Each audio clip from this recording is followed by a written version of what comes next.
রাধে রাধে বন্ধুরা। বন্ধুরা, তোমরা কি জানো আমরা হোলিকা দহন কেন করি? যদি না জেনে থাকো তাহলে এই ভিডিওটা তোমার জন্য শেষ পর্যন্ত অবশ্যই দেখবে। তো ঘটনাটা হলো সত্যযুগে সব থেকে বড় এবং ভয়ানক রাক্ষসদের মধ্যে হিরণ্যকশিপু ছিল অন্যতম।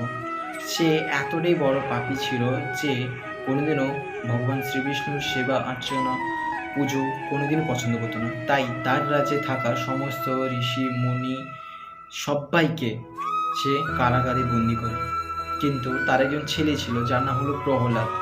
সে প্রচণ্ড পরিমাণে খুব বেশি বিষ্ণুভক্ত ছিল। সে বিষ্ণু ভগবানকে খুব বেশি ভালোবাসত।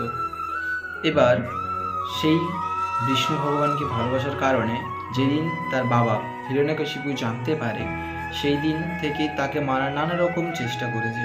কখনো খাবারে বিষ দেয়, কখনো সৈনিক লাগিয়ে মারায়, কখনো জঙ্গলে ছেড়ে দিয়ে আসে, কখনো জীবিত সমাধি যাওয়ার চেষ্টা করে, কিন্তু তাতে কিছুই হয় না।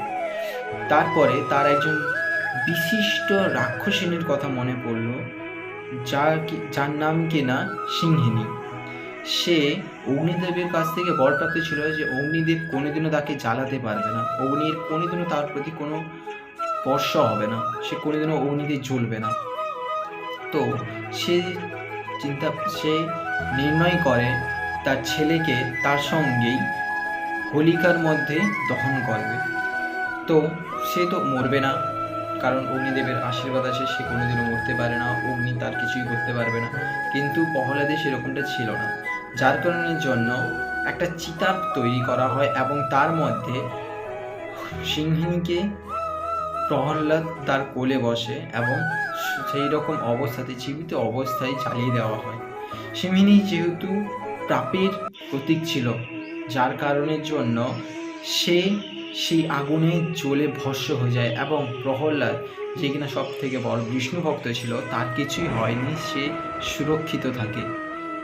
তারপর থেকেই আমরা এই বসন্ত উৎসবের সময় বসন্তকালে আমাদের ভিতরের সেই সিংহিনীকে, সেই পাপকে দহন করি, যেটাকে আমরা হোলিকা দহন নামে জানি।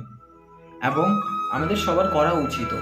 আমাদের সবার ভেতরে কিছু না কিছু পাপ, কিছু না কিছু ভুল, কিছু না কিছু শয়তান, কেউ না কেউ তো অবশ্যই আছে, হয়তো আমরা জানি না, বাট আছে তো অবশ্যই। তো আমাদের সবার উচিত হোলিকার সেই আগুনে যেরকম প্রহ্লাদ বেঁচে তার সমস্ত পাপগুলো নষ্ট হয়েছে, ঠিক সেই রকম আমাদের সমস্ত পাপগুলোকে সেই আগুনের তেজে ভস্ম করে দেওয়া উচিত।